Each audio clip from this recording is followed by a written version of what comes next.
আমাদের একজন রাষ্ট্রপতিকে তার উনি যে টেনিয়রের জন্য উনি রাষ্ট্রপতি থাকেন, তাকে অনেকগুলো বিষয় থেকে ইনডেমনিটি দেওয়া হয়। দেওয়াই হয় ওই কারণে যে তিনি দলের ঊর্ধ্বে উঠে, আবেগের ঊর্ধ্বে থেকে শুধুমাত্র দেশ এবং নিঃস্বার্থভাবে দেশের জনগণের জন্য কাজ করবেন। কিন্তু উনি কি তাই করেছেন? করেন নাই। তো আমরা এই কথা রাষ্ট্রপতি হওয়ার পরে ওনার মুখ থেকে শুনেছি যে উনি বলছেন যে উনি খুব মন খারাপ, হতাশাগ্রস্ত আছেন, কারণ উনি প্রধানমন্ত্রী পায়ে হাত দিয়ে সালাম দিতে পারছেন না। মানে একটা রাষ্ট্রপতি কি পরিমাণে গোলামের মতো একটা মানুষ ছিলেন, অথবা গোলামিটাকে তিনি এনজয় করছিলেন। তো আমরা এরকম একটা লক্ষ্যে নিয়ে কিন্তু কথা বলছি। তো এখন আমি তারপরে যদি বলতে চাই, আচ্ছা ওনার বিচার হবে কি হবে না, সাধারণ জনমত কি বলে, সাধারণ মানুষ কি বলে? এবং এই একজন মানুষ চাইলে জুলাই বিপ্লবের 1400-র উপরে যে নিরীহ ছাত্ররা খুন হয়েছে এটা বন্ধ করতে পারতো। প্রায় 30,000-এর মতো নিরীহ ছাত্ররা যে আহত আছে উনি চাইলে এটা বন্ধ করতে পারতো। তো তো এই কারণে বলছি যে জনমত কি বলে, আমরা কি চাই, দেশের মানুষ কি চায়, আর সব থেকে বড় কথা সরকার চাই কিনা, এটা ডিপেন্ড করছে শুধুমাত্র সরকারের উপরে। সরকার চাই কিনা, দেখেন এরশাদও তো রাষ্ট্রপতি ছিলেন, এরশাদ রাষ্ট্রপতি ছিলেন, কিন্তু তখন প্রধানমন্ত্রী ছিলেন ম্যাডাম খালেদা জিয়া। তিনি চেয়েছিলেন যে এরশাদ একজন ক্রিমিনাল ছিলেন, ক্রিমিনালের বিচার হোক, বিচার হয়েছে, এরশাদ জেলে ছিল। তার মানে এটা ডিপেন্ড করছে আমার বিচারে যে সরকার চাই কিনা, সরকার চাই কিনা তার উপরে। এখন কথা থাকে যে সংবিধানে রাষ্ট্রপতিকে যে প্রোটেকশনটা দেওয়া আছে, যে আর্টিকেল 51 এর কথা বলা হচ্ছে, বাট আমি যতদূর বুঝি সংবিধানে আর্টিকেল 55 শুধুমাত্র তাকে একটা প্রোটেকশন দিচ্ছে ওই টেনিয়রের জন্য। উনি যতদিন রাষ্ট্রপতি ছিলেন ওই টেনিয়রটার জন্য দিচ্ছেন, তার আগের কোনো অপরাধের জন্য দিচ্ছেন না, তার পরের কোনো অপরাধের জন্য দিচ্ছেন না। কাজেই এই উনি রাষ্ট্রপতি হিসাবে টেক ওভারের আগে ওনার যে অপরাধগুলো ছিল সেটার বিচার করতেও কোনো বাধা নেই আমার বিচারে, এবং তারপরে উনি তো রিজাইন দিয়েছেন। তো এখন এখন আমার হিসেবে, আমার আপনার মতো তিনিও একজন সাধারণ মানুষ, এবং একজন সাধারণ নাগরিকের যদি বিচার হতে পারে অপরাধের, অবশ্যই তার বিচার হতে হবে। তো এখন এর সাথে তো কিছু, মানে আপনার কথার পিঠে কিছু কথা চলে আসে যে ডেফিনেটলি একটা হিসাব কিতাব তো আছে, কারণ 5ই আগস্টের পরে দেশের জনগণ, বিশেষ করে ছাত্র জনতা, সাধারণ মানুষ, তাদের একটা বড় চাওয়া ছিল যে শেখ হাসিনার সব থেকে বড় দোষর যেটা এখন রয়ে গেছে, রাষ্ট্রপতি থেকে অবসরণ করা হোক। বাট আমরা জানি বিএনপি সেটা চাই নাই তখন, এটা সংবিধানের দোহাই দিয়ে চাই নাই, মানে মোট কথা বিএনপি চাই নাই। এটা আমি এখানে সংবিধানের গুরুত্ব দিচ্ছি না, কারণ প্রত্যেকটা দলের একটা রাজনৈতিক হিসাব কিতাব আছে, প্রত্যেকটা দল তার রাজনীতির লাভ লোকসানের হিসাবটা করে, রাজনৈতিক ফায়দা, রাজনৈতিক স্বার্থতার হিসাব করে। বিএনপি হয়তো মনে করেছে যে তার ওই সময়কার অবস্থানে চুপ্পু রাষ্ট্রপতি থেকে গেলে তার রাজনৈতিক ফায়দা বেশি, লাভ বেশি, সে কারণে হয়তো চুপ্পুকে অপসারণের মানে বিরোধিতা করেছে। একই সাথে চুপ্পু তো আমরা সবাই জানি যে উনি আওয়ামী লীগের সব থেকে বড় আস্থাভাজন, মানে আওয়ামী লীগ তো তার দল বল সদল বলে সব দেশ ছেড়ে চলে গেছিলেন 5ই আগস্টের আগে। তো তার বাংলাদেশের যে প্রতিনিধি যে আছে তার ভিতরে সব থেকে বড় জায়গাটা, সব থেকে বড় আস্থাভাজন, যাকে দিয়ে শেষ মুহূর্তে যদি কিছু করা যায় এখনো, তো প্রেসিডেন্ট ছিলেন এভাবে, এবং তার সাথে আওয়ামী লীগের কানেকশন ছিলেন। তো এটা আমার কমন সেন্সে যেটা মনে হয় যে ডেফিনেটলি যেহেতু তাকে সরানো হয় নাই, তো তার মানে প্রেসিডেন্টের সাথে সেই সময়কার চুপ্পুর সাথে বিএনপি কিংবা আওয়ামী লীগের একটা বোঝাপড়া ছিল, এবং ইন্টারিম গভর্নমেন্ট যে ইউনূস সরকার ছিল, একটা বোঝাপড়া ছিল, এবং ওই বোঝাপড়ার থেকেই হয়তো চুপ্পুকে রাজনৈতিক উদ্দেশ্যের জন্য, রাজনৈতিক ফায়দার জন্য এতদিন রেখে দেওয়া হয়েছে। তো একই সাথে আমি আরেকটা বিষয় মনে করে দিতে চাই যে ইন্টারিম গভর্নমেন্ট প্রফেসর ইউনূস কিন্তু চুপ্পুকে কোনো সুযোগ দেয় নাই, তাকে ইউজ করেছে তার মানে আপনার আমলাতান্ত্রিক যে সাইন টাইন স্বাক্ষর গুলো আছে তার জন্য, বাট তাকে কোনো সুযোগ দেয় নাই, তাকে মিডিয়াতে কথা বলতে দেয় নাই, বাইরে আসতে দেয় নাই, তার মানে হি ওয়াজ আন্ডার অনেকটা ক্লোজ অ্যারেস্টের মতো, হাউস অ্যারেস্টের মতো আর কি। বাট বিএনপি সরকার কিন্তু তাকে ওপেন করে দিয়েছিল, উনি বিভিন্ন প্রোগ্রামে যেতেন এবং মন করে কথা বলতেন। তো এখন প্রশ্ন থেকে এখন কেন, এখন কেন, আবার এই রাষ্ট্রপতি তো এই সরকারের রাষ্ট্রপতি না, তারপরে তারা কেন বিচারের পক্ষে গড়িমসি করছে সেটাও তো একটা প্রশ্ন। বা এখন কেন তাকে হঠাৎ করে কেন তাকে সরানো হলো, যদি আমরা সরাসরি কথাই বিশ্বাস করি। এক্স্যাক্টলি। তো এখন প্রশ্ন হলো এখন কেন। তো আমার ধারণা যে বিএনপি হয়তো মনে করেছে যে এনাফ, আমাদের যেটা প্রথমত যে ওই প্রেসিডেন্টকে রেখে যে ফায়দাটা আমাদের দরকার ছিল ওটা আমরা পেয়ে গেছি, এখন আর ওই বিএনপির একজন, আওয়ামী লীগের একজন তল্পি বাহককে এখন আর দরকার নেই, নমর, এই একটা বিষয় আছে। আর দ্বিতীয় বিষয়টা হলো যে এই যে শেখ হাসিনা ফেরত আসা কিংবা বিভিন্ন যত ধরনের আওয়ামী লীগের পুনর্বাসন, যত ধরনের পরিকল্পনা যা কিছু সামনে আছে না কেন, রাষ্ট্রপতি থেকে গেলে সবকিছু তাকে নিয়েই হবে, রাষ্ট্রপতিকে কেন্দ্র করে, এবং রাষ্ট্রপতি উইল বি দি পিভটাল যদি শাহাবুদ্দিন চুপ্পু থেকে যেতেন। তো এই আওয়ামী লীগের পুনর্বাসন, আওয়ামী লীগের ফেরত আসা, সবকিছু মিলে। এবং আমরা তো দেখেছি যে ইলেকশন হয়ে গেছে, এখন তৃণমূল পর্যায়ে বিভিন্ন জায়গায় কিন্তু আওয়ামী লীগ বিএনপির ছোট ছোট ক্লাশ আমরা দেখেছি। তো আওয়ামী লীগ যত শক্তিশালী হবে বিএনপি তত সাফার করবে। এ কারণে হয়তো বর্তমান সরকার মনে করেছে যে এনাফ হয়েছে, এখন চুপ করে চলে যায়।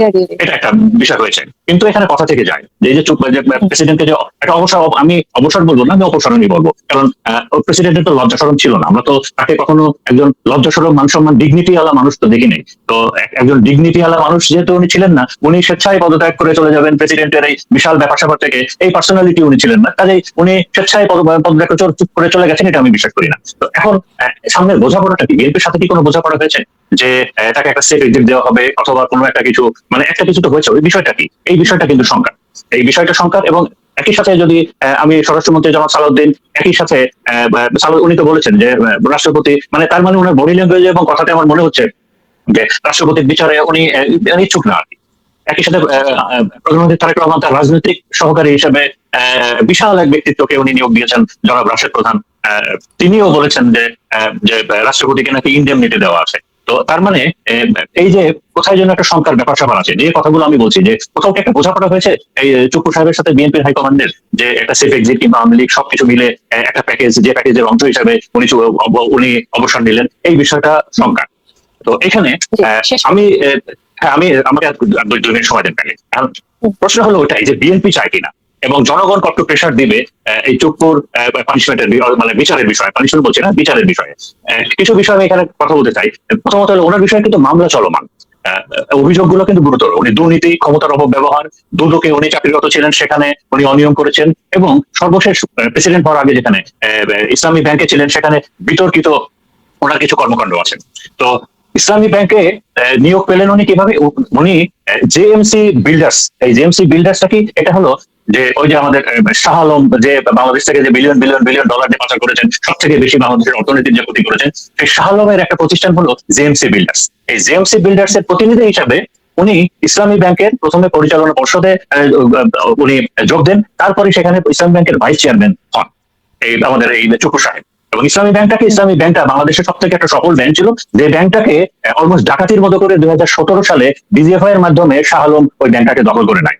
এবং দখল করে নেওয়ার পরে তারপরে ইসলামী ব্যাংক থেকে ব্যবহার করে জিএমসি এবং বিভিন্ন নামে বেনামে প্রতিষ্ঠানের মাধ্যমে লক্ষ লক্ষ কোটি টাকা বাংলাদেশ থেকে পাচার করা হয়। এবং এই পুরো প্রসেসের যে প্রসেসটার কথাই বলছি, তার সাথে তো এই চুপ্পু সাহেব জড়িত ছিলেন। তো এখন এই বিষয়টা তদন্ত করার জন্য একটা তদন্ত কমিটি হয়, এবং এই কমিটি একটা রিপোর্ট প্রদান করে। তদন্তটা কারা করে? এটা করে হলো বাংলাদেশ ফিনান্সিয়াল ইন্টেলিজেন্স ইউনিট, মানে অর্থনৈতিক তদন্তগুলো বড় আকারে নর্মালি এই প্রতিষ্ঠানটাই করে। তো তারা তদন্ত করে দেখেছে যে ইসলামী ব্যাংকের টোটাল 81% শেয়ার শাহ আলম কিনে নিয়েছিল, এবং ইসলামী ব্যাংক দখল করেছিল, এবং ইসলামী ব্যাংকে প্রচুর শেয়ার এবং ঋণ জালিয়াতি আছে, এবং ইসলামী ব্যাংকের থ্রু দিয়েই এই টাকাগুলো অপপ্রচার করা হয়েছিল।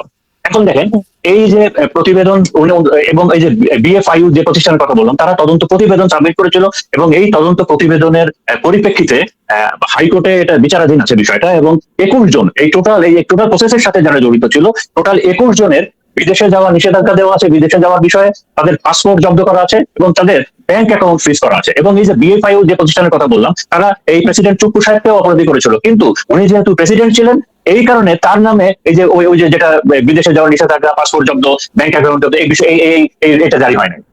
কিন্তু এখন তো উনি তো আর প্রেসিডেন্ট নাই। হাইকোর্টও কিন্তু একটা আদেশ দিয়েছে, আমি একটা নিজে শেষ করবো। হাইকোর্টও একটা আদেশ দিয়েছে যে আপনার ওই যে বিএফআইইউর যে তদন্ত প্রতিবেদনের পরিপ্রেক্ষিতে দুদক যেন নতুন করে আবার তদন্ত করে। তো এই কারণে আমি একটা কথা বলে শুধু শেষ করবো। দেখেন, ক্লিন হার্ট অপারেশন হয়, ওই যে ক্লিন হার্ট 2001 সালে বিএনপি যে ক্ষমতায় আসে, তারপর আইন শৃঙ্খলা পরিস্থিতি নিয়ন্ত্রণের জন্য উনি আর্মি ডিপ্লয় করেন, এবং ওই অপারেশনটার নাম দেওয়া হয়েছিল অপারেশন ক্লিন হার্ট।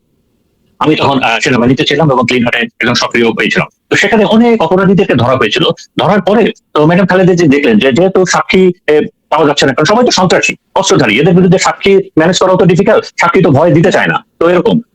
তো ম্যাডাম খালেদা যে এত আন্তরিক ছিলেন এই অপরাধীদের শাস্তির বিষয়ে, উনি বলেছিলেন যে দেখেন আপনারা ওদের অন্য কিছুতে দেখেন, যে তার সে ট্যাক্স দেয় কিনা, তার অর্থনৈতিক কোনো প্রবলেম আছে কিনা, অন্য সেইগুলোতে দিয়ে হলেও তার যেন সাজা ইনশোর করা হয়। আমি এই ম্যাডাম খালেদা যে উদাহরণটা এখানেই দিলাম, যে এই চুপ্পুর যত অপকর্ম আছে আওয়ামী লীগের সাথে, এইটা প্রেসিডেন্ট হিসাবে যদি ইন্ডেমনিটি ওই পিরিয়ডের জন্য দেওয়াই থাকে, তো বিএনপির উচিত এই যে পয়েন্টগুলো আমি বললাম, ইসলামী ব্যাংকের যে অর্থ পাচারের যে দুর্নীতি, তার প্রেসিডেন্ট হওয়ার আগে এই বিষয়গুলো নিয়ে অবশ্যই তার বিচার করা উচিত। না হলে একটা বাংলাদেশের ইতিহাসে একটা অত্যন্ত খারাপ উদাহরণ হয়ে থাকবে, এবং এই প্রেসিডেন্টটা বিএনপিকে অনেকদিন ভোগ করতে হবে। হ্যাঁ, এটা বলে আমি শেষ করছি। ধন্যবাদ। অসংখ্য অসংখ্য ধন্যবাদ আপনাকে। আমি ব্রিগেডিয়ার জেনারেল জিয়াউল হাসান আপনার কাছে শুনতে চাই যে আসলে এখানে বিএনপির সাথে সমঝোতা হয়েছে কিনা, আবার বলে যে এই শামসুদ্দিন চুপ্পু আসলে উভয় কুলে হারিয়েছে, বিএনপির সাথেও বিশ্বাসঘাতকতা করেছে, যেহেতু হাসিনার সাথে ফোন আলাপ এবং আওয়ামী লীগের সাথে তার মিটিং, গোপন ষড়যন্ত্র দেশের বিরুদ্ধে, এটি একটি বিষয়। এবং আওয়ামী লীগ যখন বিএনপি ক্ষমতা আসে তখন আওয়ামী লীগের বিরুদ্ধে বিএনপি জালি খেলিয়েছে, তাই করেছে, বা সংসদে উনি যেটা করেছেন, তো উভয় কুলি হারিয়েছে। আসলে শাহাবুদ্দিন চুপ্পুর অবস্থানটা কি বলে আপনি মনে করেন এই মুহূর্তে? বিসমিল্লাহির রহমানির রহিম। আমি মেজর শাহিনের সব বক্তব্য খুব মনোযোগ সহকারে শুনলাম, এবং আমার কাছে প্রথম কথা হচ্ছে যে আমরা খুব দুর্ভাগ্যজনক একটা জাতি, যেখানে এরকম ব্যক্তিত্বহীন একটা মানুষকে আমাদের রাষ্ট্রপতি হিসেবে দেখতে হয়েছে গত কয়েক বছর ধরে।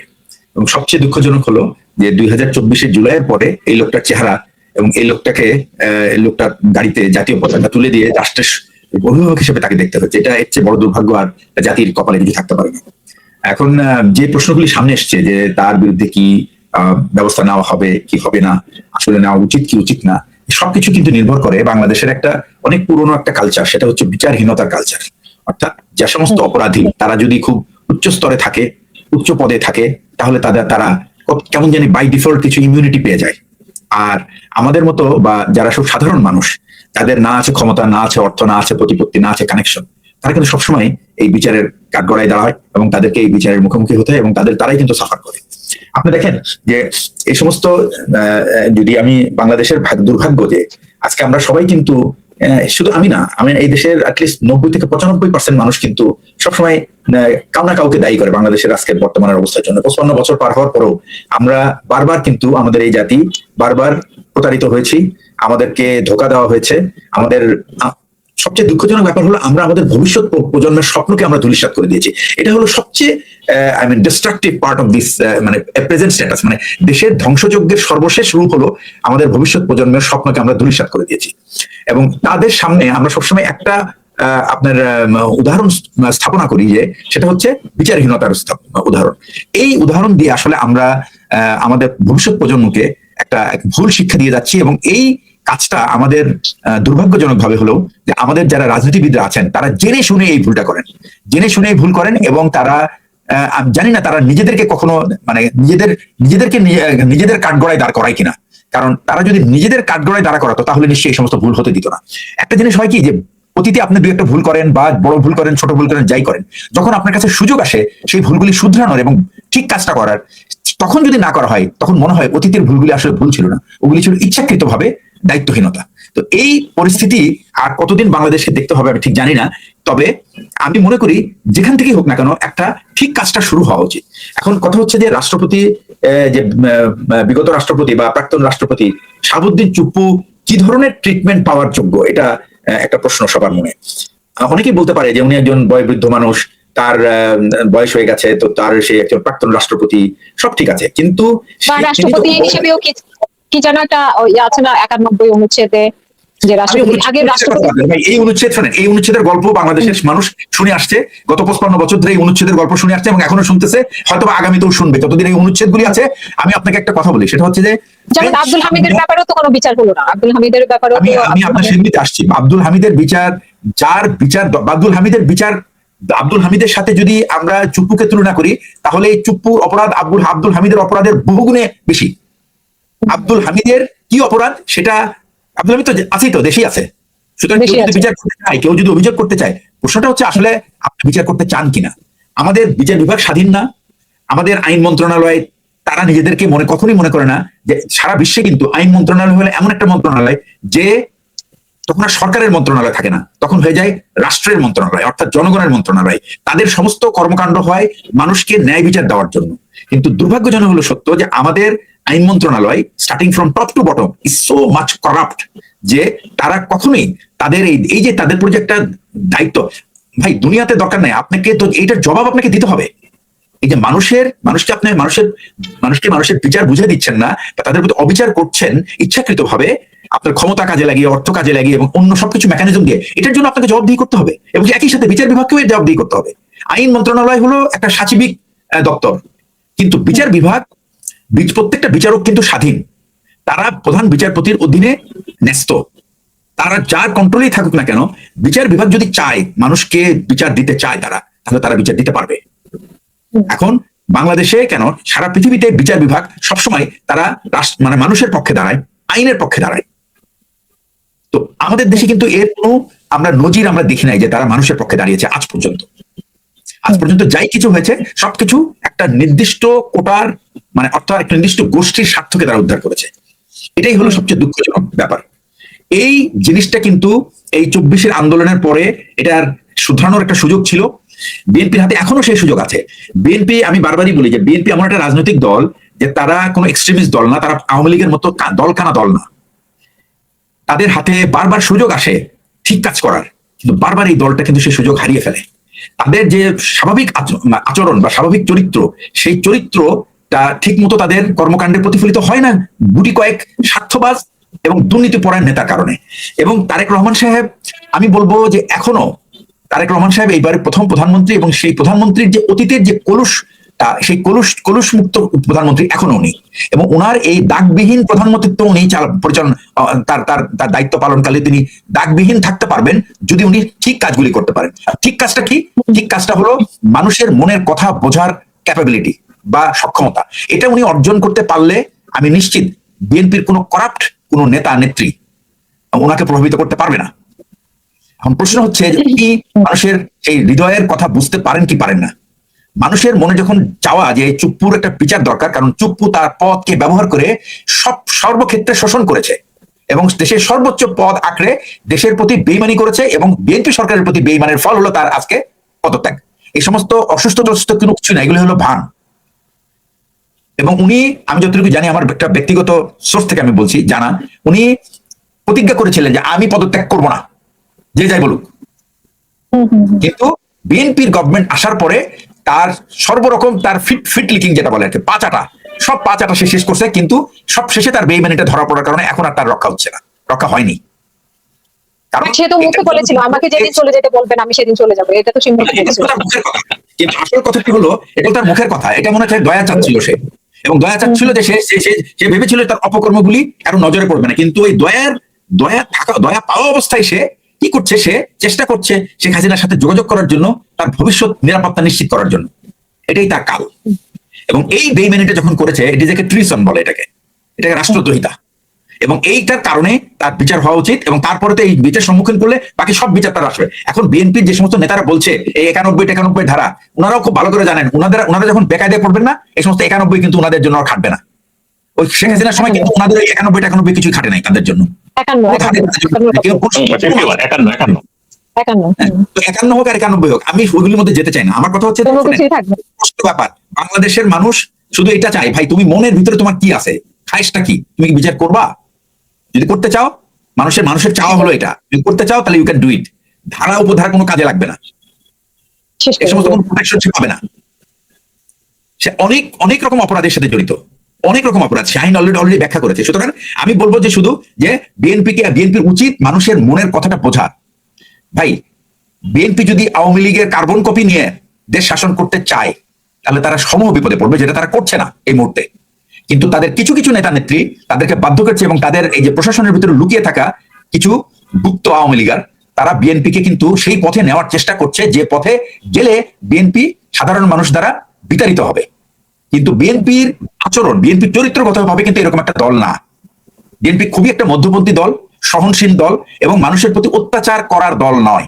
দুই একটা যে ঘটনা আমরা দেখি, এরকম এই 18 কোটি মানুষের মধ্যে লাখ লাখ বিএনপির নেতাকর্মী আছে, তারা 15 থেকে 16 বছর নির্যাতিত নিপীড়িত ছিল।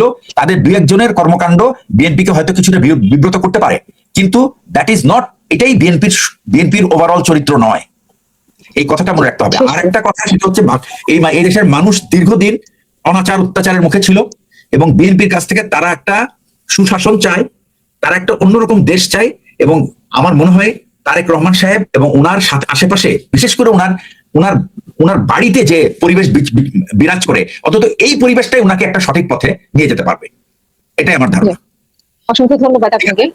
আমি মিন্টু শাহিন, আপনি এই ব্যাপারে যদি দু একটা কথা যোগ করতে চান, এবং সাথে সাথে আমি আরেকটি বিষয়ে আনতে চাই আপনার কাছে, সেটা হচ্ছে যে 2 সপ্তাহ আমরা দেখলাম যে একটা হুলস্থুল করে যুক্তরাষ্ট্র ইরানকে প্রতি রাতেই আক্রমণ করেছে, মানে একেবারে সব দেশ শেষ করে দিবে, ধ্বংস করে দিবে। হঠাৎ করে কেন চুপ হয়ে গেল। ইরান যেটা বলছে যে ব্যর্থ ক্লান্ত হয়ে ইরানে হামলা বন্ধ করেছে, আসলে পেছনের রহস্যটা কি বলে আপনি মনে করেন? ধন্যবাদ আপা। তো আমি জনাব চুপ্পু ওনাকে নিয়ে আমি কিছু বলতে চাই না। আমার রুচিতে বাদে, কোথায় যেন রুচিতে বাদে, যে মানুষটার ডিগনিটি নাই, আত্মসম্মান বোধ নাই, তার নিয়ে কথা বলতে আমার রুচিতে লাগে। এবং আমি ওই কষ্টটা অনুভব করি যে মানে আল্লাহর অশেষ রহমতে আমাকে ওই পজিশনে পড়তে হয় নাই, যে আমার যে সব সহকর্মী ভাইরা যারা সেনাবাহিনীতে আছেন, এই জনাব চুপ্পুকে যাদের সেলুট দিতে হয়েছে, মানে এরকম একটা মানুষকে সেনাবাহিনীর ইউনিফর্ম করে সেলুট দিতে ভিতরে ব্লিডিং হয়, কষ্ট হয়। তো আল্লাহর অশেষ রহমত যে এরকম একটা পরিস্থিতিতে আমাকে পড়তে হয় নাই। স্যার আপনাকে আমরা তো বলছিল শুনেছি নাকি? যে আমরা তো শুনেছি যে যখন অন্তর্বর্তীকালীন সরকার ওনা থেকে সবকিছু নিয়ে গেছে, তখন নাকি আর্মি ওনাকে সবকিছু দিয়ে রক্ষা করেছে আর কি। সব না, এখন support যারা দিয়ে রক্ষা করেছে। ওই অবশ্যই এবং ওই আর্মিটা তো আওয়ামী লীগের আর্মি ছিল, ওই আর্মির কমান্ড এবং যারা ছিল তো তারা তো আওয়ামী লীগের আর্মি ছিল। তো আমার ধারণা এখনকার আর্মি এখন আর আওয়ামী লীগের আর্মি নাই। তো অথবা পুরোপুরি আওয়ামী লীগের আর্মি নাই। তো এই কারণেই, তো আমি এই কারণেই এটা তো একটাই যে আলটিমেটলি আমাদের জুলাই বিপ্লবটা তো সফল হয় নাই। আলটিমেটলি জুলাই বিপ্লবটা তো এত বড় একটা বিপ্লবটা তো সফল হয় নাই, এবং এই সকল কারণেই হয় নাই। তো এর পেছনে তো এই যে প্রেসিডেন্ট বলি কিংবা সেই সময়টা যারা ছিল, আপনি যাদের কথা বললেন, এদের সবারই দায়ভার আছে। তো এখন আমি ইরানের প্রসঙ্গে যদি আসি, যে প্রথমত যুক্তরাষ্ট্র এখন আমেরিকা এখন যুদ্ধটা হঠাৎ করে বন্ধ করে দিয়েছে কেন, এটার এক কথার উত্তর হলো আজকেই ওয়াল স্ট্রিট জার্নাল এবং নিউ ইয়র্ক টাইমসে এসেছে যে এই যুদ্ধ চালানোর মতো অস্ত্র গোলাবারুদ আমেরিকার নাই। এটা হলো এক নম্বর কারণ। আর দুই নম্বর কারণ হলো যে যে এই যুদ্ধটাকে তারা নাম দিয়েছে, 13 দিনের যুদ্ধ বলো, তো তারা নাম দিয়েছে টিট ফর ট্যাট যুদ্ধ আর কি, মানে ইটের বদলে পাটকেল। তো আমেরিকা যে ইটটা ছুটছে তার পাটকেলটার সাইজটা বেশি বড় হচ্ছে। তো এই কারণে যুদ্ধটা ট্রাম্প মানে থামাতে বাধ্য হয়েছে, যে তার এটা চালিয়ে নিয়ে যাওয়ার মতো গোলাবারুদ, ইন্টারসেপ্টর এবং অন্যান্য বিষয় নাই। তো এবার আমি একটু এক্সপ্লেন করি। দেখেন ট্রাম্প কি চেয়েছিল, ট্রাম্প চেয়েছিল যে কোনো মূল্যে যুদ্ধটা থেকে বের হতে, এবং সে কারণেই সে একটা চুক্তি, একটা এমইউ সাইন করেছিল। যদিও আমেরিকানরা এটাকে, থিঙ্ক ট্যাঙ্করা এটাকে ট্রাম্পের সারেন্ডার ডকুমেন্ট বলছেন, বাট একটা এমইউ সাইন করেছিল, এবং ট্রাম্পের ধারণা ছিল যে সে এটা হ্যান্ডেল করতে পারবে, যুদ্ধটা থামানো দরকার, সে যে কোনো ভাবে এটাকে হ্যান্ডেল করতে পারবে, বাট সে পারে না। ইন্টারনাল প্রেশার ছিল, ইসরায়েল তাকে ব্ল্যাকমেল করেছিল, সেই বিষয়টা ছিল, ট্রাম্পের ভবিষ্যৎ রাজনৈতিক প্রেশার ছিল, একই সাথে হোয়াইট হাউসের প্রেশার ছিল। হোয়াইট হাউসের প্রেশার ছিল মানে হোয়াইট হাউসের যে মার্কো রুবিও বলি, হেক্সেট বলি, তো এরকম যাদেরকে ট্রাম্পই নিয়োগ দিয়েছিল, তারাই উল্টা বলেছিল যে তুমি যে চুক্তি অথবা যুদ্ধটা যেভাবে শেষ করে দিলে, তো আমাদের ফিউচারটাও শেষ হয়ে যাচ্ছে। এবং এবং ইসরায়েলি যে ব্ল্যাকমেলটা ছিল, বলছে যে তোমার তো এমনি নর্মাল সাপোর্ট তো নাই, এখন ইসরায়েলি সাপোর্টটাও, এবং ইসরায়েলি সাপোর্ট এবং ইসরায়েলি লবির সাপোর্ট যেটা ট্রাম্পের পেছনে আছে, ইসরায়েলি বিলিয়নিয়ারদের সাপোর্ট, এটাও যদি তুলে নেওয়া হয়, তো ট্রাম্প তুমি তো সার্ভাইভ করতে পারবা না। তো একই সাথে ট্রাম্প তার নিজের ইমেজ রক্ষা, আমেরিকার সাম্রাজ্যবাদ রক্ষা, এগুলোর একটা শেষ চেষ্টা হিসেবে এই যুদ্ধটা আবার সে নতুন করে শুরু করেছিল। এবং তার মনে বড় আশা ছিল দুইটা, একটা হলো যে কোনো মূল্যে হরমুজটাকে সে ওপেন করবে, আর ইরানকে আরেকটু দুর্বল করবে, যাতে করে যে চুক্তিটা সে আগে করেছিল যে এমইউটা, এর থেকে একটা বেটার ডিল সে পেতে পারে। এবং এইটাকে মাথায় রেখে আপনারা খেয়াল করলে দেখবেন যে এই যে আমেরিকা গত 13 দিনে যে বোম্বিং গুলা করেছে, মিলিটারি, ইউএস মিলিটারি থিঙ্ক ট্যাঙ্করা বলছেন, মিডল ইস্টার ওরা বলছেন যে এটাকে খেয়াল করলে দেখা যাবে যে আমেরিকা চাচ্ছে যে হরমুজ এবং হরমুজের আশেপাশে ইরানের এই ভূখণ্ডটাকে আইসোলেট করে ফেলতে চাচ্ছে। এই জন্য এই মেনলি তাদের বোম্বিং গুলো সব এই এলাকাতেই বেশি হয়েছে, এই পোর্শনটাকে আইসোলেটেড করতে চেয়েছিল এটা, কিন্তু এটা পারে নাই। এবং এমনকি এই পোর্শনের কিছু অংশ, যেমন খার দ্বীপ আছে, কাশম দ্বীপ আছে, আপনার ইরানিয়ান ভূখণ্ডের এখানে অংশ, কিংবা হরমুজের আশেপাশে গ্রাউন্ড ফোর্স ডিপ্লয় করারও একটা চিন্তা ভাবনা করেছিল লিমিটেড আকারে, কিন্তু পরে তারা হিসাব করে দেখেছে যে এই গ্রাউন্ড ফোর্স এখানে ডিপ্লয় যদি সে করে, ইভেন সাকসেসফুলিও যদি করে, তবুও কোনো লাভ হচ্ছে না। সে তর্কের খাতিরে খার দিকটা গ্রাউন্ড ফোর্স সেখানে পাঠালো, এবং খার দিকটা দখল করে নিয়ে কিছুদিনের জন্য আমেরিকা দখল করে নিল। লাভ কি মানে ইরান তো, আমেরিকা তো ব্লকেট দিয়ে রেখেছে, ইরানের কোনো তেল তো আর বাইরে যাচ্ছে না। আলটিমেটলি দেখছে যে এটা সম্ভব হচ্ছে না। একই সাথে একটা কোশ্চেন তারা দেখছে যে সব থেকে বড় প্রবলেমটা হলো লজিস্টিক্স।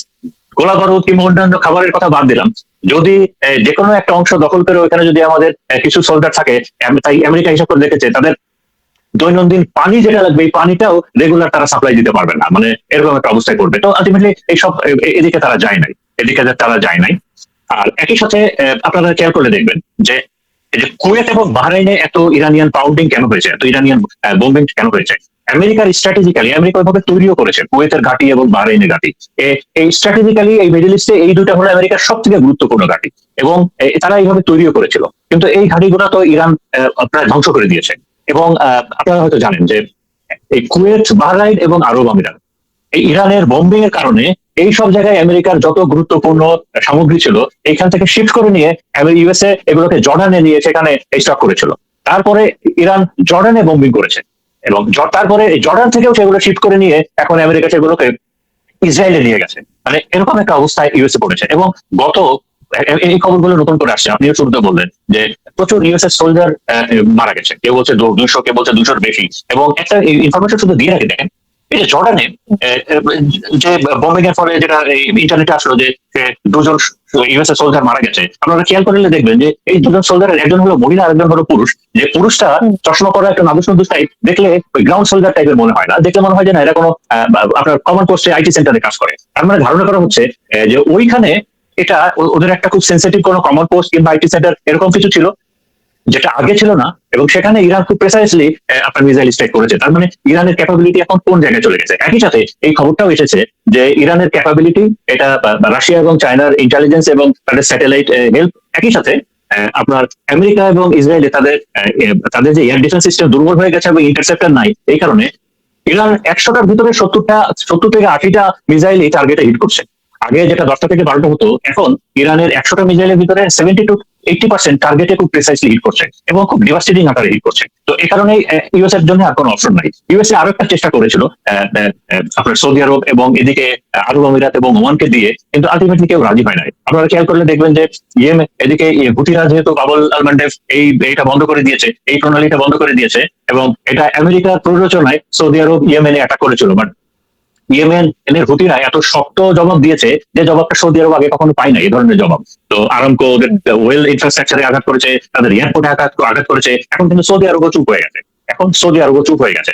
তো এই মুহূর্তে যে তেল, এই টোটাল দুইটা, একটা তো হরমুজ আছে আর একটা বাবুল মান্ডেব আছে, দুইটা মিলে কিন্তু প্রায় 32% তেল। এখন তেলের দাম কিন্তু $100 ক্রস করে গেছে। একটা বিষয় আমি বলে রাখি, যেটা হলো যে আগের বার ধারণা করা হয়েছিল যে তেলের দাম যত বাড়বে ততটা বাড়ে নাই। এর আগের বার 40 দিনের যুদ্ধে তার একটা বড় কারণ ছিল, যেটা অ্যানালিস্টরা বলছেন যে আমেরিকা তার স্ট্যাটিক আমি সংক্ষেপে শেষ করেছি, আমেরিকা তার স্ট্যাটিক রিজার্ভের একটা বড় অংশ তেল এই তেলের সমস্যা মেটানোর জন্য খরচ করেছিল, যে স্ট্যাটিক রিজার্ভটা এখন শেষ হয়ে গেছে। একই সাথে আপনার হরমুজ বন্ধ ছিল, কিন্তু ওই বাবুল মান্ডেব এটা খোলা ছিল, যে কারণে ওই তেলের ফ্লোটা কিছুটা ছিল। বাট এখন এটা নাই। তো এখন আরেকটা কথা এখানে আমাদের মনে রাখতে হবে যে আমেরিকা কি তার সর্বোচ্চ শক্তি দিয়ে ইরানের উপর অ্যাটাক করেছে? এটা করে নাই, কারণ আমেরিকা তার ইতিহাসে এত শক্ত প্রতিদ্বন্দ্বীও কখনো পায় নাই এবং সর্বশক্তি দিয়ে অ্যাটাকও করে নাই। সে হিসাব কিতাব করেই করেছে। আপনি দেখেন যে ইরাক যুদ্ধে আমেরিকার 4500 সৈনিক মারা গিয়েছিল এবং ইরাকের ক্যাজুয়ালিটি ছিল প্রায় 4 লাখ। ভিয়েতনাম যুদ্ধে আমেরিকার ক্যাজুয়ালিটি ছিল 58,000, আর ভিয়েতনামের ক্যাজুয়ালিটি ছিল প্রায় 15 লাখের মতো, 13 থেকে 15 লাখ। ওই হিসাবে বলছে যে আমেরিকা কিন্তু ওইরকম একটা অল আউট যুদ্ধে ইরানে যায় নাই। কারণটা হলো এই যুদ্ধের শুরু থেকে আজ পর্যন্ত কখনো আমেরিকা সুবিধা করতে পারে নাই, তো এখন আমেরিকার জন্য অপশন কি আছে? অপশনের থেকে বড় যেটা সবাই পণ্ডিত বলছেন যে এখন যেহেতু ইরানের ইতিহাসে সব থেকে হার্ডলাইনাররা এখন ইরানের ক্ষমতায় আছে, যে এই নতুন করে এই টিমের সাথে আমেরিকা নেগোসিয়েশন করাটা ইম্পসিবলের মতো হবে। এবং সবাই বলছেন যে এখন যেহেতু ইরান এই নতুন যুদ্ধ আবার দিতে আরো বেশি আপার হ্যান্ডের জায়গায় চলে গেছে, যে ইরান আরো বেশি আপনার শর্ত দিয়ে দিবে নেগোসিয়েশনের আগে। এবং ধারণা করা হচ্ছে যে ইরান নেগোসিয়েশনের আগে, আমেরিকা কিন্তু নেগোসিয়েশনের জন্য সৌদি আরব এবং ওমানকে আপনার রিকোয়েস্ট করেছে, কাতারকে রিকোয়েস্ট করেছিল। কাতার 10 দিনের একটা আপনার যুদ্ধবিরতির প্রপোজাল দিয়েছিল, কিন্তু ইরান অলমোস্ট ধমক দিয়ে কাতারকে বন্ধ করেছে যে তোমরা এই বিষয়টা নিয়ে কোনো কথাই বলবা না। তো আমি যেটা বলছিলাম যে যেটা ধারণা করা হচ্ছে যে ইরানের এই হার্ডলাইনার কমান্ড চ্যানেলে যারা আছে এখন, মুস্তাফা কামানি সহ, তারা আরো বেশি শর্ত দিয়ে দিবে যে এই আলোচনার টেবিলে বসার আগে আমাদেরকে মিনিমাম এই কাজগুলো করতে হবে। তার একটা হলো যে সমগ্র লেবানন, গাজা এগুলো থেকে ইসরায়েলের কমপ্লিট আগে অপসারণ হতে হবে, এগুলো ইসরায়েল মুক্ত করতে হবে, এবং আমাদের ফ্রিজিং অ্যাকাউন্ট, একই সাথে ক্ষতিপূরণ, এগুলো না দিলে আমরা আলোচনা বসবোই না। একই সাথে আমি আরেকটা পয়েন্ট বলি, দেখেন ইসরায়েল কিন্তু এই যুদ্ধে অংশগ্রহণ করে নাই। এটার কারণ বলছে দুইটা। একটা হলো যেহেতু ইসরায়েল লক্ষ্য করেছে যে ইরানের রিটালিয়েশনটা খুব ভয়াবহ হচ্ছে, তো এটা সামলানোর ক্ষমতা এই মুহূর্তে ইসরায়েলের নাই, কারণ ইসরায়েলে এখন ভয়াবহ অস্ত্র গোলাবারুদের সংকট পড়েছে। এবং আরেকটা জিনিস দেখছে যে আচ্ছা তাদের কাছে আমেরিকা করে দিচ্ছে, আমরা একটু চুপচাপ থাকি। তো মেন যে কারণটা বলছে যে দেখছে যে ইরান যেহেতু রিটালিয়েশনটা খুব শক্তভাবে করছে, এইটা রিটালিয়েট করার মতো ইসরায়েলের ওইরকম ওই ক্যাপাবিলিটিটা এখন নাই। তো এখন দুইটা বিষয় সামনে আসবে। যেমন একটা আমেরিকান কিছু থিঙ্ক ট্যাঙ্ক বলছে যে ট্রাম্প হয়তো এমনও করতে পারে যে ওই যেটা আমি আগে বলেছিলাম যে no war, no peace, no deal, এবং সে দেখছে যে এই একটা ডিল করলে তো সুবিধাজনক কিছু হবে না, তো কোনোভাবে এই যুদ্ধটা কন্টিনিউ করে গেলে ওটাও তার জন্য খারাপ না। তো এই জন্য এই যুদ্ধটার যে খুব তাড়াতাড়ি একেবারে সমাপ্তি ঘটে যাবে এইটা আমি দেখছি না, এইটা আমি দেখছি না। আর দ্বিতীয়ত দ্বিতীয়ত এখন এইরকম একটা পরিস্থিতিতে এখন তো ট্রাম্পের আসলেই পরাজয় হয়েছে, আমেরিকার আসলেই পরাজয় হয়েছে, এবং আমাদের সবার জানার জন্যই বলছি যে এই অনেকে বলছেন যে আচ্ছা মিডিল ইস্ট ধ্বংস হয়ে গেলে কিংবা মিডিল ইস্ট দুর্বল হয়ে গেলে আমেরিকার অসুবিধাটা কি? আমেরিকার অসুবিধাটাই হলো আমেরিকার ইকোনমি নির্ভর করে, আমেরিকার এন্টার স্টক মার্কেটটা নির্ভর করবে পরে এই মিডিল ইস্টের উপরে। তো অলরেডি আমেরিকার স্টক মার্কেটের অবস্থা খারাপ হয়ে গেছে, তেলের মার্কেট খারাপ হয়ে গেছে, এবং পৃথিবীর কেউ এইটার জন্য ইরানকে ব্লেম দিচ্ছে না, এটার জন্য শুধুমাত্র ইসরায়েল এবং আমেরিকাকে ব্লেম দিচ্ছে। তো আমরা এই কারণে যে ইরান তো অলরেডি জয়লাভ করেছে, তো আমেরিকার পরাজয়টা এবং ইসরায়েলের পরাজয়টা কোন ফরম্যাটে এখন সামনে আসে এইটুকু শুধু আমাদের দেখার অপেক্ষা। তো এটা বলে আমি শেষ করছি। ধন্যবাদ। জি, অসংখ্য ধন্যবাদ ব্রিগেডিয়ার জেনারেল জিয়াউল হাসান। আমার মনে খুব সুন্দর করে বলেছেন মিজু শাহীন।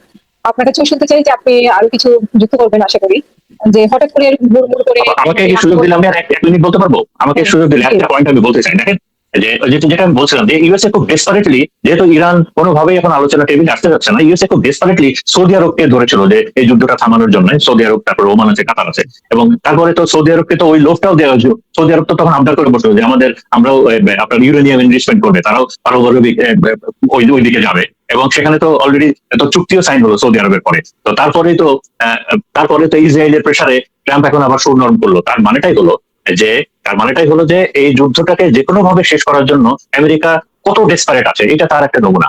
এই পয়েন্টটা বলতে ভুলে গেছিলাম, এটা আমি বললাম। ধন্যবাদ।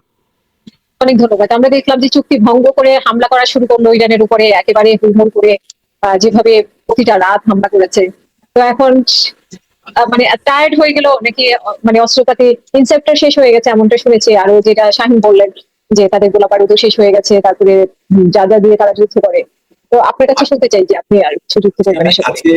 আজকে আমি যাই হোক, শাহীন তো খুব অনেক বিষয় আসলে কভার করেছে। প্রথম কথা হচ্ছে যে এই যুদ্ধটা যে শুরু হলো কেন, এটার কারণ একে অপরকে দোষারোপ করছে। দোষারোপ করার মানে এখানে একটু এই আমি 2-3টা লোককে একটু কোট করবো। একজন হলো ফরিদ জাকারিয়া। আপনারা জানেন যে 360 ডিগ্রি নামে একটা তার প্রোগ্রাম আছে সিএনএন এর। উনি এক সময় নিউজকাস্টার অ্যানালিস্ট ছিলেন, এখনো উনি analyst, but is an independent analyst now. উনি ওটাকে বলছে memorandum of misunderstanding, not memorandum of understanding. ওনার টার্ম, কথাটা আমার খুব ভালো লেগেছে, বিকজ এই মেমোরান্ডামের প্রত্যেকটা ক্লজে হলো একটা করে গ্যাপ আছে, এবং সেই গ্যাপ ইচ্ছাকৃত ভাবে রাখা হয়েছে যেন এটাকে সময় মতো এক্সপ্লয়েট করা যাবে, এটাকে ব্যবহার করা যায়। তো সেই গ্যাপের একটা হচ্ছে যে ইরান বলেছিল যে তারা এই মেমোরান্ডামে বলেছিল যে আমরা আগামী 60 দিনের জন্য হরমুজ প্রণালীর নিয়ন্ত্রণ বা আমরা নিরাপত্তা নিশ্চিত করব, এবং এর জন্য আমরা কোনো ফি নেব না। কিন্তু যেখানে এটা উল্লেখ করা হয় নাই, যে জন্য এটাকে বলা হচ্ছে মেমোরান্ডাম অফ মিসআন্ডারস্ট্যান্ডিং, সেটা হচ্ছে যেখানে উল্লেখ করা হয় নাই যে কিভাবে এই নিরাপত্তাটা নিশ্চিত করা হবে। ইরানের এক্সপেকটেশন বা তাদের যে ধারণা ছিল যে এখান দিয়ে যে সমস্ত শিপই যাবে সেগুলি আমাদেরকে জানাবে যে আমরা আসছি, আমরা তাদেরকে রাস্তা দেখিয়ে দিব, এবং তারা ওইভাবে যাবে, আসবে। এটার উদ্দেশ্য হলো ইরান হরমুজের উপরে তার পূর্ণ নিয়ন্ত্রণটা সে স্থাপন করতে চায়। এটা হলো তার ইরানের উদ্দেশ্য। এই জন্য এই জায়গাটা গ্যাপ রেখেছে, যে এবং সে রাজি হয়েছে যে এখানে কোনো ফি দিতে হবে না প্রথম 60 দিনের জন্য। আমেরিকা বুঝেছে যে যেহেতু সে কোনো ফি নিবে না, হরমুজ মানে তো পুরো হরমুজ, তারা করেছে কি ওমানের সাথে একটা আন্ডারস্ট্যান্ডিং করে ওমানের পার্টস দিয়ে শিপগুলি পাঠানোর চেষ্টা করছে ইরানকে না জানিয়ে।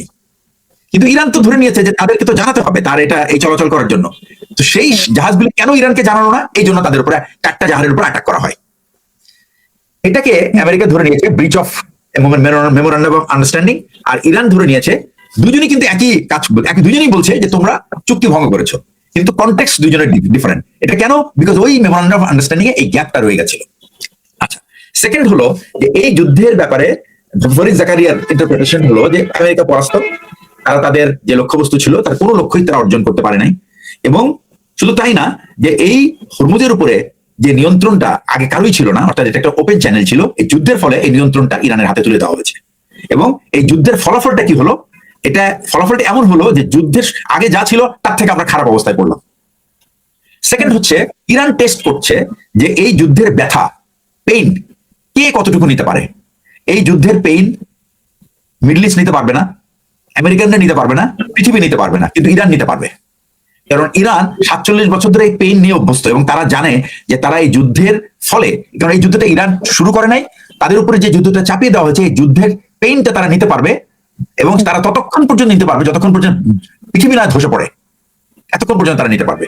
সুতরাং তারা তাদের এই ক্ষমতাটার উপর ভিত্তি করে তারা এই ভায়োলেশনটা এবং তারা রিটালিয়েট করছে। আচ্ছা, এখন আসেন আপনি কয়েকটা ঘটনা ঘটেছে, আমি কয়েকটা ঘটনা তুলে ধরি। তার এক হলো ন্যাটোর একটা কনফারেন্স ছিল টার্কিতে।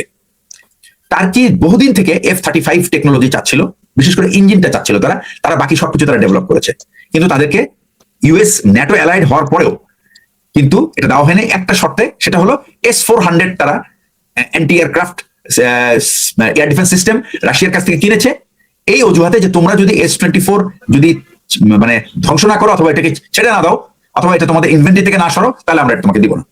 কিন্তু ট্রাম্পের অবস্থা এখন এমন, তার অর্থনৈতিক অবস্থা এমন যে তার F-35 বিক্রি করতেই হবে ইরানের কাছে, আর ওই শর্ত আর এখন আর তার কাছে প্রযোজ্য না।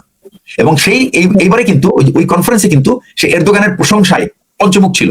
সে বলছে যে টার্কি তো যা চায় আমি তাই করে, তারা আমাদের একটা বড় একটা বন্ধু এবং সুতরাং তাদেরকে F-35 দিতে আমাদের কোনো অসুবিধা নাই। কিন্তু টার্কি F-35 না দেওয়ার আগে কিন্তু টার্কি নিজেরাই তারা কিন্তু F-35 ডেভেলপ করে ফেলছে with the help of China.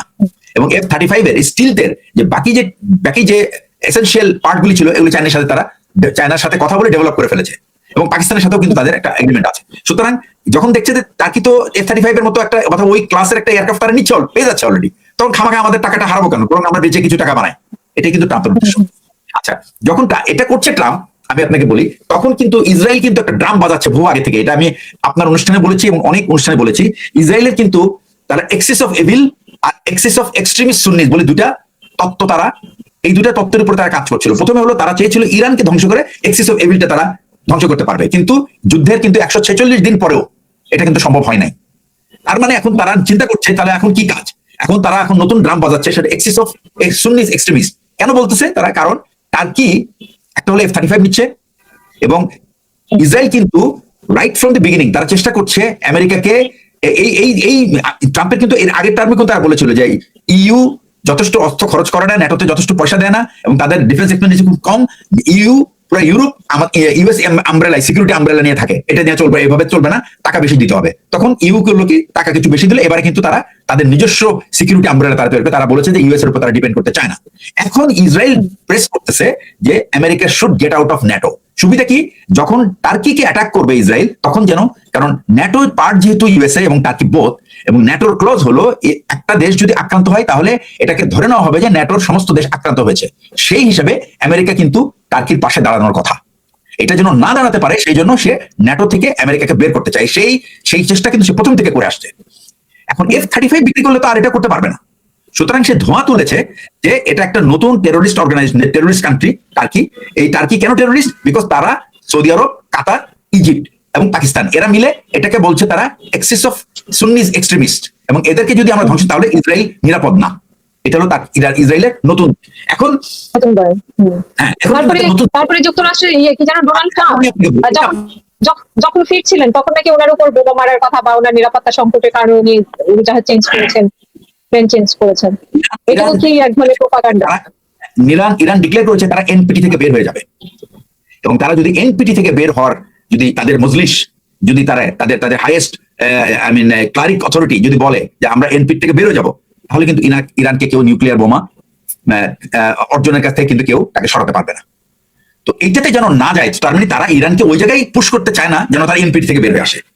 আবার একটা দেখেন এর মধ্যে কি করেছে, যেহেতু আমেরিকার প্রত্যেকটা বেজ এখন অ্যাটাক হচ্ছে, পাকিস্তানের সঙ্গে সৌদি আরবের একটা মিলিটারি আন্ডারস্ট্যান্ডিং হয়েছে এবং পাকিস্তান কিন্তু 8,000 সৈন্য কিন্তু মোতায়েন করেছে সৌদি আরবে, এবং তারা কনফার্ম করেছে যে যদি Saudi Arab is attack by anybody এবং নিউক্লিয়ার আমব্রেলাটা পাকিস্তান দিবে। তো এটা কিন্তু একটা বিরাট চেঞ্জ, এবং যার কারণে এই কারণে কিন্তু টার্কি এবং ইজিপ্ট তারাও কিন্তু এই চুক্তিতে যোগ হয়েছে। তার মানে কাতারও এটার মধ্যে প্রায় যোগ হওয়ার পথে, কিন্তু ইউএই এখনো রাজি হচ্ছে না। তাহলে এখন আপনি বলতে পারেন পাকিস্তান তো ইরানের সাথে এত ভালো সম্পর্ক, তাহলে কেন পাকিস্তানি করছে? কারণ পাকিস্তান চায় বা সৌদি আরব চায় যে ইরান এবং মিডল ইস্ট এরা দুটোই যেন একটা একে অপরকে সম্মান করে চলে, সেরকম একটা শক্তিতে রূপান্তরিত হয়। এতদিন মিডল ইস্ট চাচ্ছিল যে এই সাপোর্টটা তারা ইউএস এর কাছ থেকে পাবে, কিন্তু এবারের যুদ্ধে প্রমাণিত হয়েছে যে ইউএস এর কাছ থেকে সে এই সমস্ত সাপোর্ট পাবে না। আচ্ছা, এখন প্রশ্ন হচ্ছে যে যেটা মেজর শাহিন বললো যে এতদিন কিন্তু হরমুজ ছিল মেইন ইস্যু, এবং প্রত্যেকের চেষ্টা ছিল যেন হরমুজটাকে আমরা অ্যাভয়েড করে আমরা যদি রেড সি দিয়ে বাবেল আল মান্দেন দিয়ে যদি আমরা কোনো আমাদের সি লেন্স অফ নতুন যদি আমরা ইকোনমিক লাইফ লাইন আমরা স্টাবলিশ করতে পারি। এই খেলা তো আগেই ইরান খেলে রেখে দিয়েছে, এবং তারা এটাকে যে সিকিউর করবে বা এটাকে যে এস্টাবলিশ হতে দিবে না, এই জন্য কিন্তু তারা বহু আগে ইয়েমেনে এই ইনভেস্টমেন্ট এই প্ল্যানিং করে রেখেছে, এবং যেটার মাত্র শুরু এখন হয়েছে, এবং যার ফলে তেলের দাম কিন্তু এখন $100 ছাড়িয়ে যাচ্ছে। আজকে ক্রিস মার্ফি বলছে, ইউএস সিনেটর, যে ইউএস এর স্টক পাইল এখন ইন দ্য মিডল ইস্ট, সারা পৃথিবীতে, আমি বলছি ইন জেনারেল, বলছে আমাদের স্টক পাইল ইজ বিলো 50%। এবং ইউএস এর এমন অবস্থা যে তারা পৃথিবীর আর অন্য কোথাও কোন রকম যদি আনরেস্ট হয় বা কোন রকম থ্রেট ডেভেলপ করে ইউএস ইন্টারেস্ট, তাদের পক্ষে আর সেটা সামাল দেওয়া সম্ভব না। এবং ইউএস সিনেট এত বিরোধিতার পরও $1.2 ট্রিলিয়ন দিয়েছে, বাট এটা কিন্তু কন্ডিশনাল। আমার কাছে যেটা মনে হচ্ছে সেটা হলো নভেম্বরের ইলেকশনের উপরে ডিসাইড হবে ওয়েদার এই টাকাটা ইউএস ডিফেন্স ফোর্স পাবে কি পাবে না, এবং কি শর্তে সেটা পাবে, এটা এখনো আমরা দেখার অপেক্ষায় আছি। তো এই হলো আপনার ইরানের মিডল ইস্টের অবস্থা। একটা জিনিস হলো কি সারাংশ যেটা, সেটা হচ্ছে ইরানকে মেনে নিতে হবে যে তারা একটা মধ্যপ্রাচ্য না, তারা পশ্চিম এশিয়ার একটা বড় শক্তি। আরেকটা জিনিস আমি আপনাকে বলি, সেটা হচ্ছে এখন বাংলাদেশের এখানে একটা ব্যাপার আছে, সেটা হচ্ছে Pakistan is becoming a very very important country middle ইস্টে। বাংলাদেশের একটা বিরাট স্বার্থ আছে, সেটা হলো আমাদের শ্রমিক, আমাদের এমপ্লয়িরা, এবং পাকিস্তানের সঙ্গে আমাদের যে সম্পর্ক গড়ে উঠছে, এটাকে যদি আমরা শক্ত এবং সলিড করতে পারি, তাহলে কিন্তু আমাদের যে এখন কি হবে, পাকিস্তান যেহেতু সিকিউরিটি গ্যারান্টার হবে, তারা কিন্তু সিকিউরিটি ক্লিয়ারেন্স দিবে কোন দেশের মানুষকে তুমি এখানে নিয়োগ দিতে পারবা কি পারবা না। এবং এটা কিন্তু একটা বিরাট ফ্যাক্টর হয়ে দাঁড়াচ্ছে, কেন? কারণ পাকিস্তানের এই মতামত সৌদি আরব, কাতার, ওমান, কুয়েত, এই সমস্ত দেশ কিন্তু এখন এটা শুনতে বাধ্য।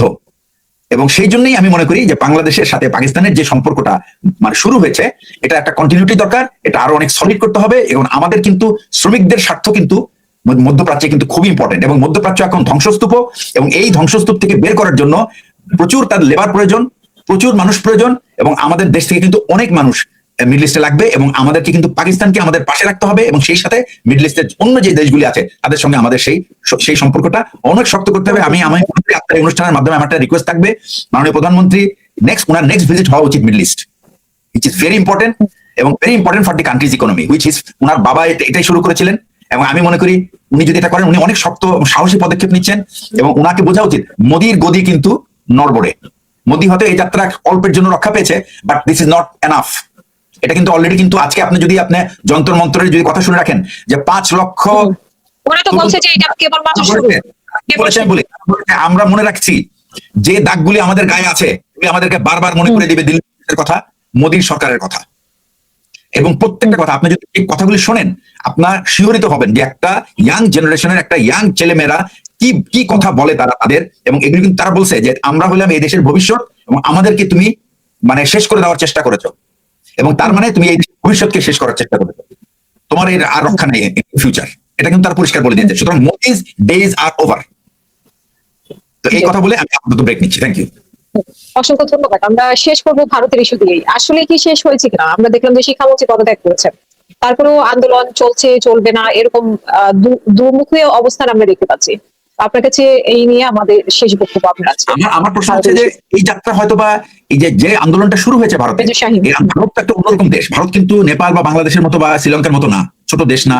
ভারতের অনেক বড় দেশ, ভারতের গণতন্ত্র অনেক শক্ত, কিন্তু ভারত যে গণতান্ত্রিক দেশ থেকে স্বৈরতান্ত্রিক দেশে পরিণত হচ্ছিল, এইবারের আন্দোলনে কিন্তু কয়েকটা শক্তিকে এই সমস্ত ছাত্রছাত্রীরা কিন্তু নাড়িয়ে দিয়েছে। একটা হলো তাদের যে গৃহপালিত মিডিয়া, সেটাকে তারা রীতিমতো ধোলাই করেছে। সেকেন্ড হচ্ছে এই যে ভারতের যে উচ্চ বর্ণের যে সমস্ত রাজনীতিবিদরা আছে, তাদেরকে রাজনীতি নিয়ে নতুন করে চিন্তা করতে বাধ্য করেছে। আর 2 নম্বর হচ্ছে যে এই যে 15 বছরে যে সমস্ত প্রতিষ্ঠানকে মোদি ধ্বংস করার পথে ছিল, সেগুলি এখন যদি এখানে এগুলি হয়তোবা ঠিক করার সময় হয়েছে, এবং এটার জন্যই মোদিকে যদি মোদি কাজ করে, তাহলে হয়তোবা সে কিছুটা রক্ষা পেতে পারে। আর না হলে তার আর এই টার্মের পরে মোদির সরকার ফেরত আসার কোনো সম্ভাবনা নাই। এটা হলো আমার। এবং এর পরে যত রাজ্যের ইলেকশন হবে, এই জিনিসগুলি হবে, কিন্তু এই সিজেপি সেখানে কিন্তু গিয়ে দাঁড়াবে এবং বারবার মনে করিয়ে দিবে যে এরা কি করেছে এই পর্যন্ত, ভারতের কি ক্ষতি করেছে। এইটা। Thank you. অসংখ্য ধন্যবাদ। মেজর শাহীন, আপনার কাছেও শুনতে চাই এই বিষয়ে। ধন্যবাদ। তো আমি যেটা বলতে চাই যে এই যে ভারতে যে ইস্যুটা হলো সিজেপি, তো এটা তো তাদের প্রাথমিক বিজয়, এবং এটা কেবল শুরু। এর ফেজ 1 ফেজ 2 এগুলো আছে।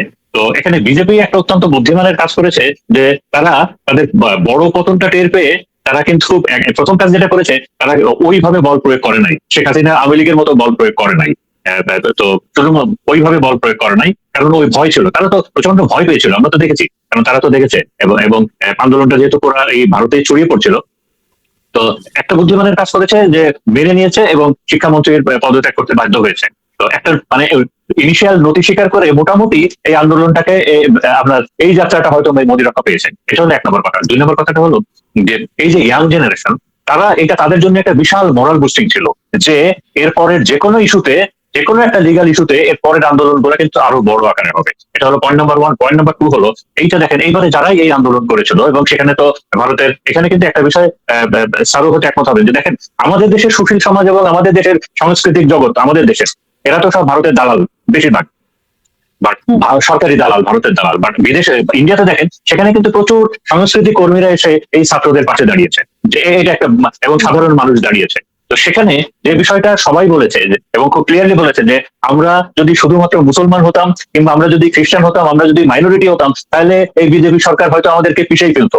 কিন্তু কিন্তু আমরা হিন্দু, এই কারণেই আমাদেরকে আমাদের আন্দোলনটাকে তাদেরকে টলারেট করতে হয়েছে। তার মানেটা হলো যে এই যে মুসলিম কিংবা মাইনরিটির উপরে যে নির্যাতন বিজেপি গভর্নমেন্টটা করে, এই বিষয়টাও ওখানে বিশাল ব্যাপারে আলোচিত হয়েছে।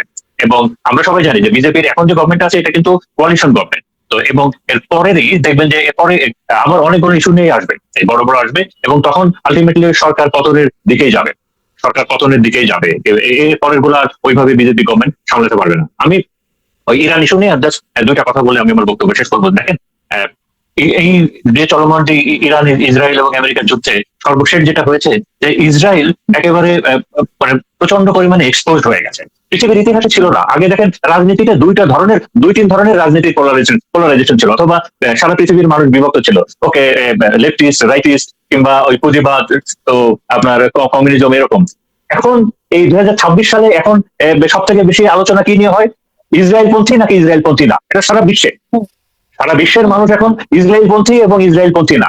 গাজার উপরে তোমাদের সহানুভূতি আছে কিংবা নাই, এই যে নতুন পোলারাইজেশন এইটা হয়েছে, এইটা একটা, এই যুদ্ধের এইটা একটা বড় অ্যাচিভমেন্ট। দ্বিতীয়ত হলো ইসরায়েল যে তাদের গ্রেটার ইসরায়েল যে প্রজেক্টটা ছিল, সেইটা একেবারে এক্সপোজ হয়ে